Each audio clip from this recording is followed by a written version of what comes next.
So, this is the Tool Assisted Speedrun, or TAS, of Terraria. It's a pretty huge project that we did a few months ago.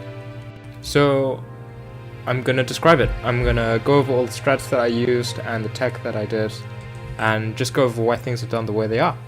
I hope you enjoy. Now, this first part of the run isn't very interesting. It's going from the very beginning until you go to hell. We have to route through a jungle and a pyramid, as well as create some housing for some NPCs. Now, I'll be the first to admit, the housing segment, it was rough. I made a lot of mistakes and I didn't reset for efficiency, I didn't optimize for speed, because this was the first split, so I didn't really know what I was getting into. But if I were to redo this, I would probably save about 30 seconds with it. However, once this is finally finished, we can move on to the slightly more interesting part of the speedrun, the jungle run. So here I use the conch to teleport to the right side of the world, and then I will go to the jungle and loot some chests. The main thing to do here is to get money, to get items to sell for more money, to get some feather falls for the late game. I have Cthulhu summons for lenses, and a few other utility items, such as the Hermes boots or the cloud in the bottle. This also could have been improved, but I didn't. There isn't a lot of very interesting tech here. However, one thing that I do have to remember to do is grab obsidian and rubies to create a hook. So some of you may be asking, what is a TAS? Well, a TAS is a type of speedrun, tool-assisted speedrun, where you're free to use any software or hardware to make your run faster. Usually in games, this comes in the form of extremely precise button inputs, crazy RNG manipulation, and extreme foresight. However, with Terraria, you can't really do that. A lot of the times the RNG is very, very random, such as in wall gen, or in the drops of enemies, to even simple things like reforges, or what trees will drop when they're knocked down.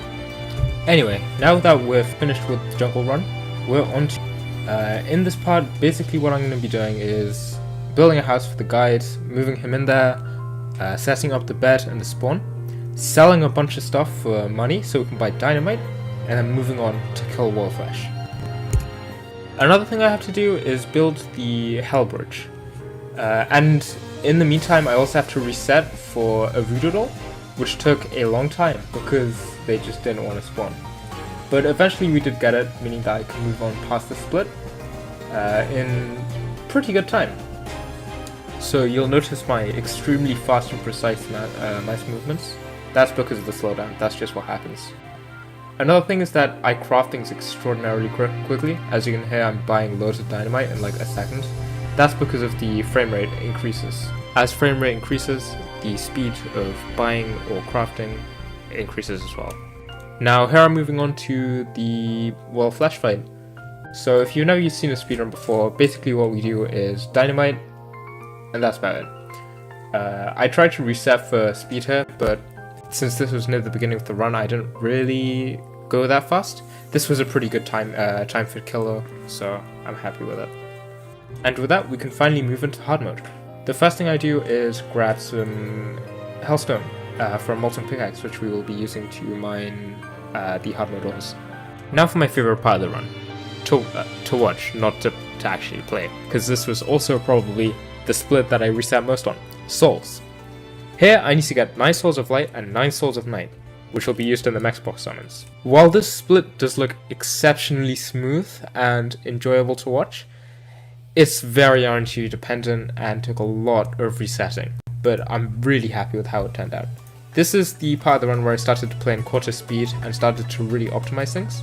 So eventually from here you'll start to see things go really quickly. But yeah, I'm really happy with how this turned out. The method I'm using here to farm souls is just like they use in other speedruns. Basically, I'm making a small platform at the bottom of hell where I can dynamite down. This causes lots of enemies to spawn, meaning loads of souls of light or night. I need crimstone to do this, however, which is why I go at the top to destroy some with dynamite first. Now, I did make a little bit of mistake here in the Hallow, but it didn't seem to affect my speed at all, so it's not really a big deal. I did blow up the bottom of the crimstone blocks, which meant that no enemies could spawn there, but it's alright because luck worked out in my favor and it didn't impact the run. I'm really getting harassed by enemies at this point, so I do have to take a couple seconds to kill them, which is time loss, but luckily I did get a couple souls of life from them, which is pretty good. It means I don't have to spend a lot of time farming souls. Now that part's done, I'm going to be going to the Crimson to pop some demon altars for the hard mode doors. I need to do this to get some mithril bars or orichalcum bars for a hard mode anvil. So in the seeds, I'm using the Shimmer always generates in the same place, which is why I'm going there right now. It means that I'll be able to save time going to Shimmer and setting up a base there, and also get hard mode doors at the same time. I also do my best to grab a couple more life crystals here. I do want to get maxed out by the end of the run, but ultimately it wasn't a big deal as I never really got below more than like 5 hearts. This is a pretty chill segment. While I did reset to try and make it good, I didn't really have an idea on how good to make it, so I just kind of went with what I got. If I could though, I think I'd probably reset a little bit more so I get the ores close to Shimmer. Plus my blowing up into Shimmer wasn't exactly optimal, as you will see soon. Now something interesting to note here is my use of the drill. Now you may be saying, why don't you use a pickaxe? Aren't pickaxes better? And they are in almost all scenarios, except for speedrunning, where drills are better.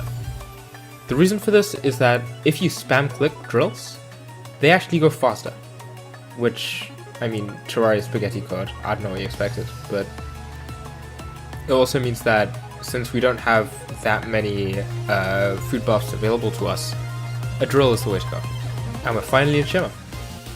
Now, I kind of had a bit of a mind explosion when building a house.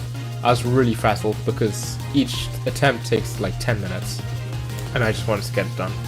So you'll have to settle for the suboptimal housing. I also had a messy clip here because I didn't recall like an idiot. And here we go, the boss rush starts, the music starts to kick off, and I start off with one of the most interesting strategies in the entire speedrun. Wendy's 4 for 4. Let's take a second just to analyze what went on there. So first I made a diagonal minecart track up and placed a cobalt ore. This cobalt ore is indestructible and I will be using it to throw dynamite on to kill the destroyer. Then I use a featherfall potion to catapult myself up and throw dynamite. Once I'm at my apex of the jump, I spawn the destroyer in and insta-kill him with the dynamite. This is a method that some speedrunners use, however it's much more risky than the normal insta-kill strat, so generally it's reserved for only the fastest runs. Of course, since this is a TAS, I can just do it and reset if it goes wrong, so it's not really too risky. This results in us getting about 30 hallowed bars, which we use for a hallowed jousting mask and a melee mask. Additionally, I used the souls of might to sell for more money for the nurse. That was a lot for a 10-second segment in the run. But now we're going to the dungeon to kill Skeletron and get bones and a mechanic. First, I start off by resetting for a godly hallowed jousting lance. This is not something I wanted to do. I was tempted just to set the reforgers to automatically be godly every time, but I decided I didn't want to do that because I'm lazy. About 50 resets later, and I finally make it, and I'm on my way to the dungeon. Here, this will be the first instance of lance cheese. Basically, I make a weird shaped rail track with bumpers, and gain max speed and use it to kill Skeletron really quickly. This was one of my faster Skeletron kills, I'm pretty happy with it. Now here you may see some kind of weird redirection tech I do with every platform. And while I don't make it with every platform, I try to do it with as many as possible. I'm basically just grappling, and the instant that I hook on, I dismount. Meaning that I keep the momentum going, but I also change direction. Then I blow up a trap pit and use it as a place for spawns. I want to get 30 bones here for a Skeletron spawner, and I also want a mechanic. Eventually I get really lucky, and I happen to get a mechanical eye, meaning that I won't need to craft a mechanical eye myself. This isn't required to the run, but it just made it a little bit faster, and I didn't really want to reset because something good happened. So I took it, we take those. And now for the fight with Skeletron and Twins at the same time. I built the current fastest way to do lance cheese, which is pretty much the same as most of the modern runs in Terraria. Now here, I'm using my Hunter potion so I can get extra damage from my bow. While I don't have a bow at the moment, I will be crafting a Hallowed Repeater very soon. The Hallowed Repeater is generally a really good DPS weapon for single targets, especially since we don't have many options available to us right now. So this is one of the main weapons we'll be using for the rest of the run, along with the lance.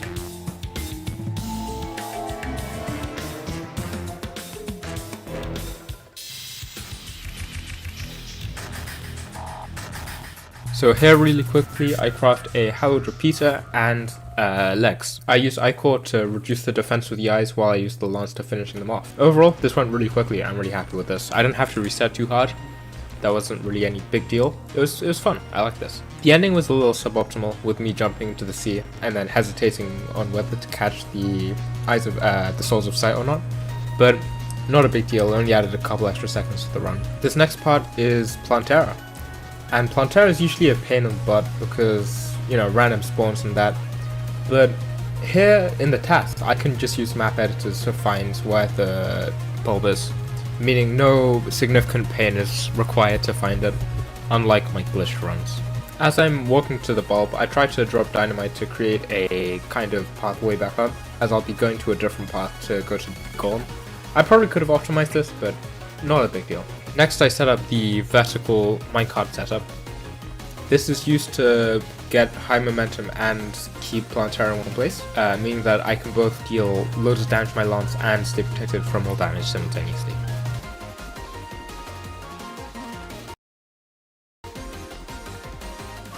And finally, Plantera is dead. That didn't take too long, but that's only half of it. Now I've got to go to the rest of the jungle to visit Golem. I'm pretty lucky that the Ichor arrows emit an ungodly amount of light, meaning that I don't need torches or glow sticks to illuminate my way. Strange oversight by Relogic, but you know, it's just that. I also tried to grab a temple altar battery cell as I'm making my way past the door so I can keep my momentum.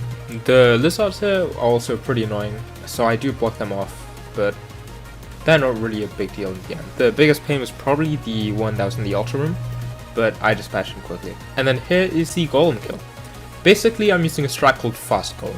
This differs to some of the normal golem kills in normal speedruns, as it's a little bit more risky and requires more setup, but ultimately it was worth it in the end because it's much faster. Because it means we don't have to wait for my health to regen after destroying both of the golem cells, which is a strat known as regen golem. As with all the rail setups, I put two rails together with bumpers to maintain momentum, but here I placed two blocks in odd spots around me to prevent Golem jumping directly onto me. The only thing that can hit me is his lasers and the fireball attack. I also set up a roof, which means that Golem will be trapped near my lance, so I can always be damaging him. This roof also doubles as a platform to put my bat statue, campfire, and heart lantern, if I had that, but I don't. And at 23 minutes in, the Golem falls. Now, this puts me at a pretty strange place in the run, because the cultists cannot spawn until around 24 minutes into the run. This means I have a little bit of time to kill, so I spend it getting more life crystals to maximize my HP, and doing a little bit of funny tech just above the cultist. This is literally the best part of the run.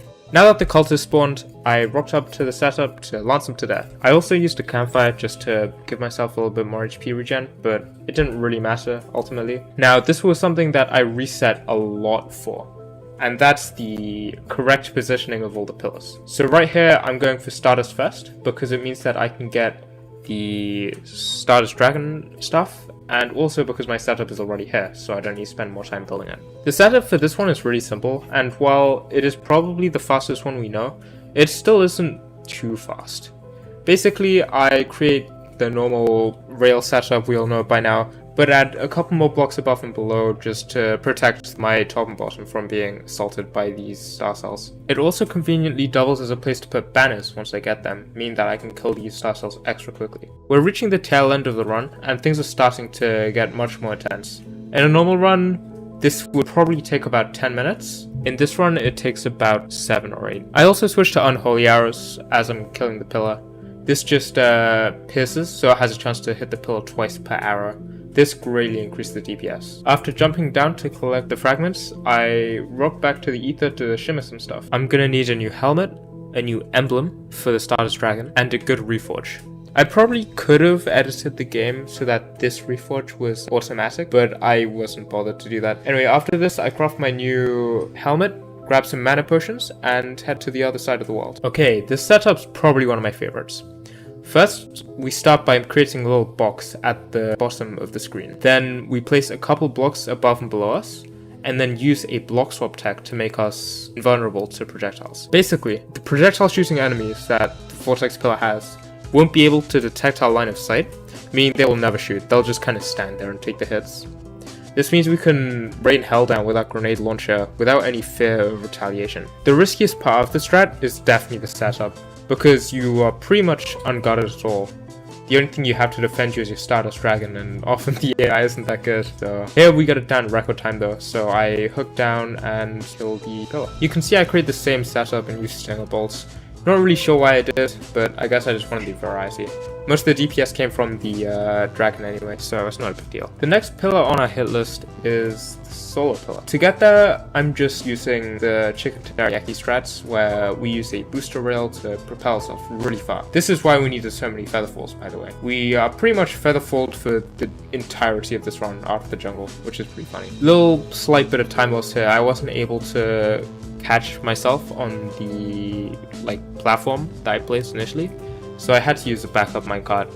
This probably lost about 5 to 10 seconds, so not really a big deal, but it's just noticeable. And here we use a strat that's got a similar idea to what I did at the Vortex Pillar, except since none of these enemies have threatening projectiles, I don't need to cover the top.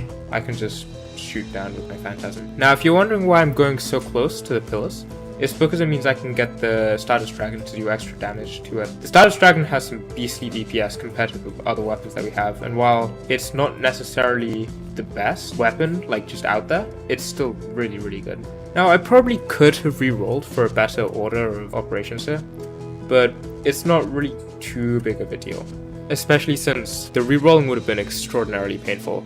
I already recorded, I think, about 20 retries to the cultist, just because I couldn't get the right spawns to line up, being Stardust and then Vortex in good places. And with the final pillar down, all that's left is to fight the Moonlord. Since I recall and then save and exit between each attempt, I have to resummon my Stardust Dragon, but since we're waiting for Moonlord, no big deal. But yeah, so for this fight, I just mainly try to focus the 4-hit eye. Not really a big deal when I tank damage because I'm right next to Ness. Additionally, I try to not miss many shots, even though I do miss a couple. I actually got kind of scarily close to dying there. The Phantasmal Death Ray hit me, and I just missed the nurse button. Don't know how that happened, but no big deal. It probably also would have been more efficient if I just focused on using my Daybreak instead of trying to heal more often, but I did try to keep it at minimum, so I'm still really happy with this.